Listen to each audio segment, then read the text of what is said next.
بسم اللہ الرحمن الرحیم۔ السلام علیکم ورحمۃ اللہ وبرکاتہ۔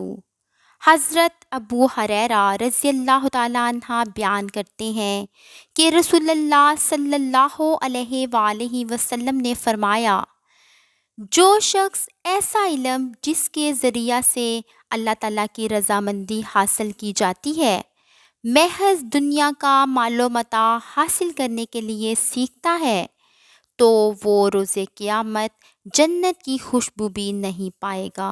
استغفر اللہ۔ حضرت ابو درداء رضی اللہ تعالیٰ عنہ بیان کرتے ہیں کہ میرے خلیل محبوب صلی اللہ علیہ وآلہ وسلم نے مجھے وصیت فرمائی کہ اللہ کے سوا کسی کو شریک نہ بنانا، خواہ تمہیں ٹکڑے ٹکڑے کر دیا جائے اور خواہ تمہیں جلا دیا جائے، اور جان بوجھ کر فرض نماز ترک نہ کرنا۔